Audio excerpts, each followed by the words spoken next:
Deputado, você é parlamentar de Minas Gerais, queria perguntar, ganhou em várias, era no estado, né, foi o parlamentar mais bem votado que a gente teve, em quase todas as cidades, ganhou, salvo engano, foi um dos mais bem votados em Governador Valadares e em outras cidades de Minas que tem muitos imigrantes.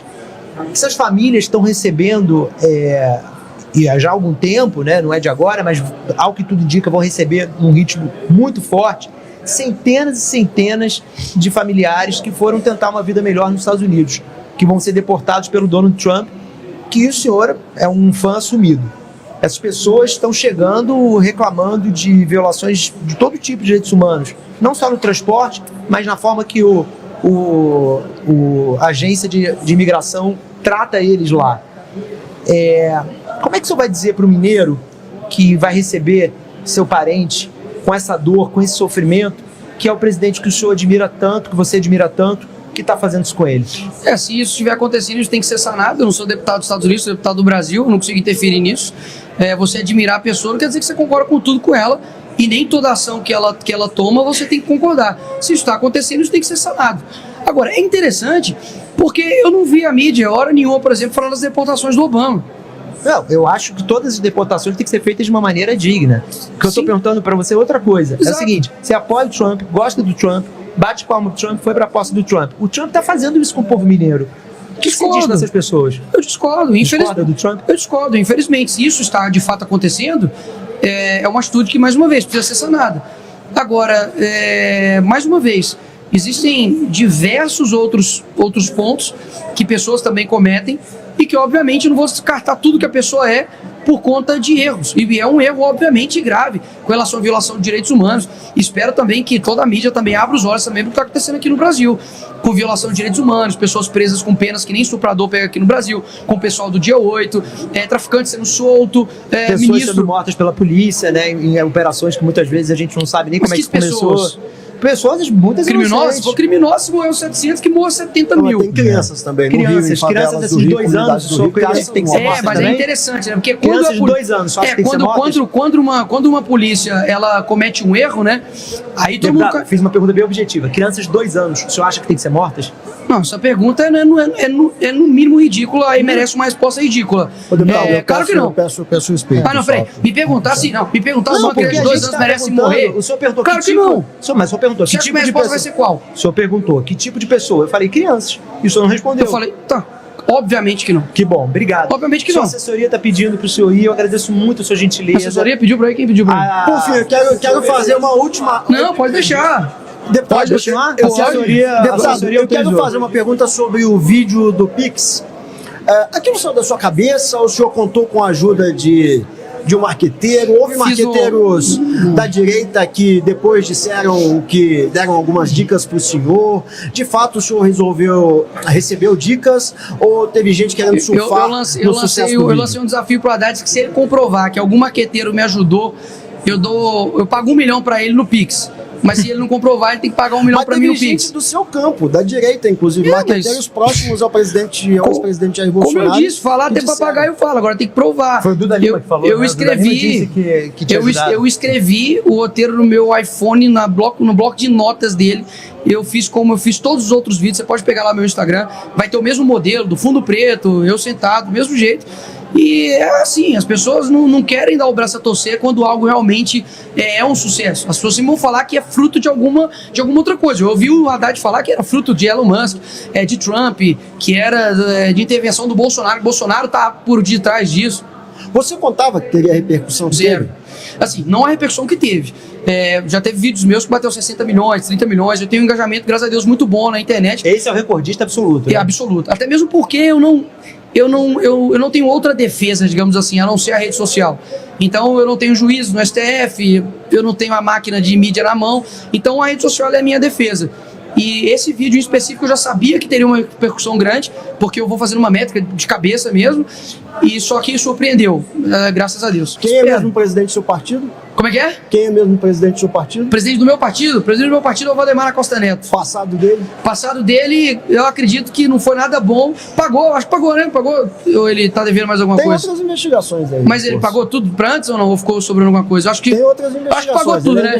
Porque se o Lula foi condenado em 3 instâncias, foi descondenado, ninguém fala nada, muito menos o Valdemar Costa Neto, né? Então, se o Lula pode, o Valdemar pode, é isso? Não, são duas coisas diferentes. O Valdemar pagou. O Lula não pagou ainda, não.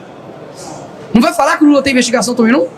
Mas acho que investigação tem, não sei. Ele foi. O Valdemar se citou, pô. Não, porque o Valdemar se citou. Pode fazer a pergunta de Minas Gerais? Assim, pro pessoal pensar. Pode fazer a pergunta de Minas Gerais? Que eu sou um grande fã do seu estado, agora tenho a honra de ter a coluna publicada no estado de Minas diariamente também, nosso parceiro aqui no Platô.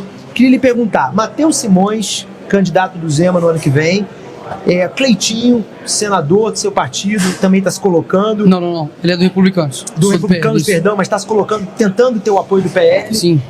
Quem é o seu candidato para o ano que vem ao governo de Minas Gerais? Não sei ainda, não é uma decisão individual, uma decisão de grupo. Obviamente passa pelo Bolsonaro, principalmente no âmbito de governo, né? Eu não tenho, por mais que eu tenha uma relevância, seja em rede social e enfim, eu acho que cada um tem que saber o seu lugar. Eu não tenho a decisão de tomar decisões tão grandes como essa. Eu sou humilde de reconhecer que existe um grupo, existe hierarquia e eu preciso estar abaixo dela. Não esse peso todo de decisão, não. Assim, você falou em coração, né? O seu coração bate mais forte por que nome?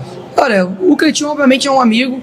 Eu acredito que no executivo, eu confesso que eu não sei como seria o comportamento dele, afinal de contas, precisa ser tomado medidas impopulares. E enquanto no Senado, muitas das vezes, você consegue tomar medidas mais populares. O Matheus Simões, eu vejo que ele é um cara capacitado. Por um outro lado, existe um desgaste com a segurança pública de Minas Gerais com relação ao nome dele. Vejo também a questão da popularidade, não sei como seria a capitalidade dele em todo o estado, mesmo com talvez um apoio do Zema. Então o cenário está muito aberto. Tem agora, por exemplo, o Rodrigo Pacheco, que é um cara extremamente inteligente, um cara capacitado no âmbito do direito. Que pode virar ministro de Lula. Que pode virar ministro de Lula, mas eu acredito que para governador, por exemplo, acho que é muito difícil ele ter a envergadura para poder alcançar os votos, visto que a população mineira ficou extremamente decepcionada com os posicionamentos dele aqui no Senado. Enfim, então acho que o cenário está bem aberto ainda para governo, para Senado de Minas, tá tudo muito nebuloso. Você já conversou com o ex-presidente Jair Bolsonaro depois da volta dos Estados Unidos? Não, ainda não. Eu cheguei hoje, 4h30 da manhã. Você chegou aos Estados Unidos hoje? 4h30 da manhã, vim pra cá direto e, enfim, não tive o contato com ele ainda. Teve uma reunião mais cedo, né, mas eu não consegui chegar a tempo por causa do voo, mas não tive contato com ele ainda, não. Mas ele te convidou pra essa reunião? Claro. Porque todo mundo acha que eles estão brigados, por isso que eu tô perguntando. Não, mas é que tá, todo mundo acha, por exemplo, você achava que eu tinha postado coisa... Não bloqueou o Bolsonaro no Zap? Como é que é? Não bloqueou o Bolsonaro no Zap? Não, zero, tá aqui, as 3 conversas minhas fixadas Neymar, minha esposa. Nossa, se eu não falo isso aqui primeiro, ia dar um problema. Era minha esposa, o Neymar, o Bolsonaro. Paulo Marçal tá no seu Zap também, não? Não, eu tenho o número dele, mas não tá fixado. Nunca o número? Não, já conversamos. Olha aí, ó, vai gerar ciúme também, hein? Não vai não, pô. Dentro da política a gente conversa com muita gente. Eu já conversei com muita gente que vocês nem imaginam, e é da política, né? Se a gente conversa, a gente tem uma boa convivência com todo mundo. A Bíblia fala, olha, tem de paz com todos, se possível. Até a Bíblia sabe que tem hora que com alguns é impossível. Então eu tento fazer isso. Eu tenho que ter paz com todos. Nem que você negocia com o PT? Depende. Na presidência, por exemplo, da comissão de educação, eu tive que negociar a pauta, por exemplo. Tira isso aqui, eu coloco isso aqui. Enfim, a comissão de educação para mim foi um belo exemplo de que as expectativas de que eu seria, enfim, um Tasmania, um cara que iria roubar a pauta, caiu por terra. E é impressionante, né? Porque se eu tivesse feito uma presidência da Comissão de Educação de forma truculenta, etc e tal, a mídia ia adorar, ia falar que eu sou, enfim, um Bolsonaro 2.0, mas como foi tudo perfeito, 0 notas, 0 manchetes, mas enfim, já tô acostumado já. Carla Zambelli, muita gente atribui que aquela diferençazinha que fez o Bolsonaro perder em 2022 foi por causa do ato dela na véspera, ela perseguiu aquele homem lá em São Paulo, com uma arma em punho, um dia que não poderia nem estar armada do ponto de vista legal. Sim. Agora foi caçada. Ela foi abandonada por vários colegas nesse período, né? O próprio Bolsonaro não fala com ela, isso é público. Qual a sua visão sobre a situação da Carla Zambelli? Ela tem ainda alguém que vá defendê-la publicamente? Bolsonaro ficou calado essa semana em relação à cassação. Com relação à cassação específica, eu acho o seguinte, você não precisa gostar ou não gostar da Zambelli. Mas você gosta da Zambelli como política? Posso, encontrei com ela aqui, para mim, enfim, uma pessoa que até então não foi pega em absolutamente nada em termos de corrupção. Obviamente não concordo com Gostei do até agora. Com as ações. Não. Eu digo assim, enfim, só para colocar o espaço-tempo, mas eu vejo que as decisões, obviamente, que ela tomou, tanto no dia da eleição, acredito que são decisões que até mesmo ela tenha se arrependido disso. Mas com relação à cassação dela, se eu não me engano, foi por divulgação de desinformação. Isso não tem nenhum artigo no Código Penal a respeito de fake news, principalmente de crime de opinião, principalmente de uma parlamentar. Artigo 53 da nossa Constituição tem que valer em algum momento. Ou invioláveis quaisquer palavras e votos e opiniões, ou não tão quaisquer.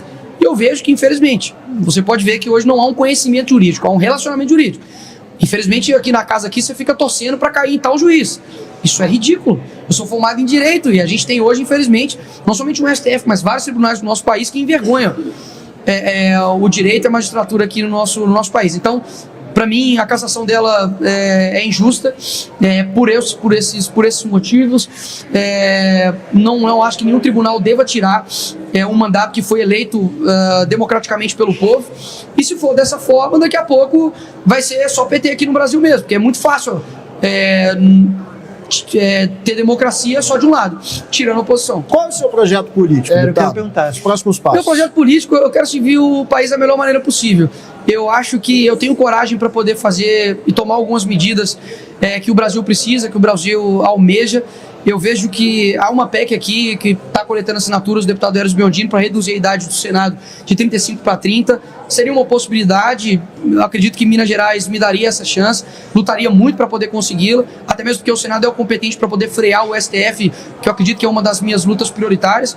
Enfim, eu vejo que o meu futuro político, eu confesso que ele é incerto, mas eu tenho muito desejo de servir a nação da melhor maneira possível. O seu sonho é ser senador, depois tentar ser candidato a presidente? Eu acho que, por exemplo, se perguntasse pro Neymar qual era o sonho dele, seria, vou chegar no Barcelona, né? Pro Neymar, por exemplo.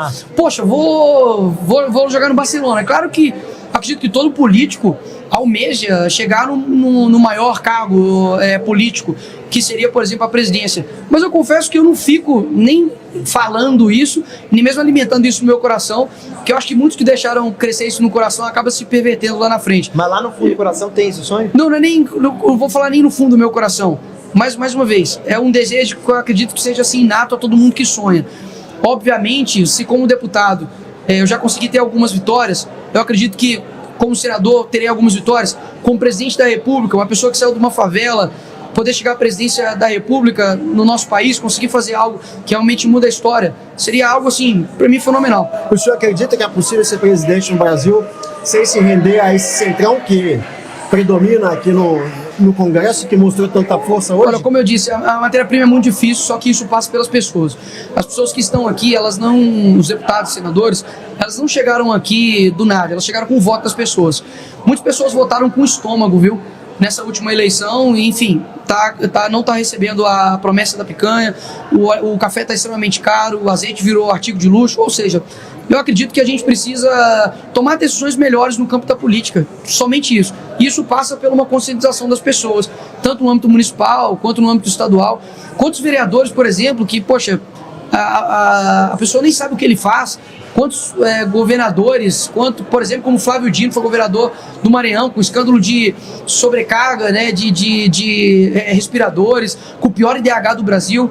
Enfim, acho que as pessoas precisam tomar decisões melhores em âmbito eleitoral para que a gente mude essa matéria-prima. E aí, se Deus quiser, talvez num futuro próximo eu consiga voltar aqui e falar, não, votei, tô tranquilo, sei qual que é o acordo, enfim, vai dar certo. Deputado, caso Bolsonaro se mantenha inelegível e não possa ser candidato, que é o cenário de hoje, não possa ser candidato em 2026, quem o senhor considera que deve ser o candidato do campo da direita a presidente da República? Olha, eu não vou colocar nenhuma opção para poder não surgir narrativas como se, enfim, eu estivesse prestando algum apoio ou colocando um plano B.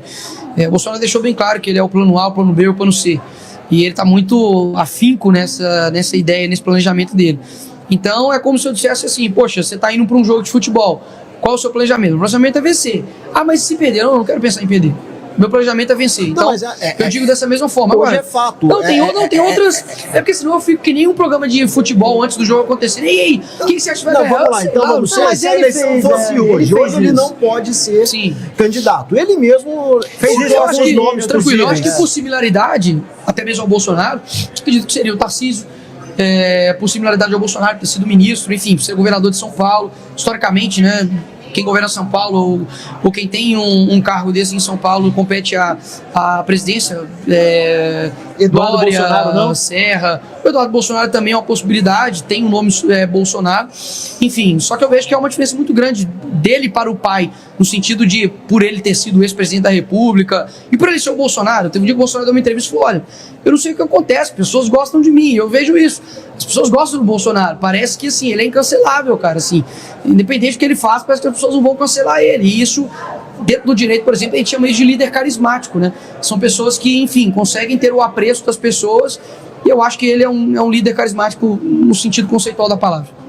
Deputado Nicolas Ferreira, muito obrigado pela entrevista ao Platô BR. Valeu, obrigado aí. Boa noite, deputado. Não conhecia aí, Platô BR, um abraço a todos vocês e obrigado pela entrevista. Muito obrigado, deputado, pela abertura de responder todas as perguntas. Enfim, vamos voltar a conversar, que eu acho que, querendo, gosto ou não gosto de Nicolas Ferreira, é um personagem da nossa política que a gente tem que acompanhar. Não precisa gostar de mim, velho. Tanto de gente que votou no Lula sem gostar dele, enfim, tá te ferrando aí. Não precisa gostar de mim, eu só faço o seguinte... me conheça, cara. Me conheça. As pessoas não conhecem meu histórico, conhecem meu passado, muitas vezes não conhecem o meu trabalho. Se você joga o meu nome, por exemplo, no Google, obviamente vai aparecer um monte de coisa. Vai aparecer que eu já ganhei um fuzil do Bolsonaro de presente de Natal. Vai aparecer que eu já, enfim, fiz um monte de coisa. Agora, vai até o fundo da coisa, ver a história.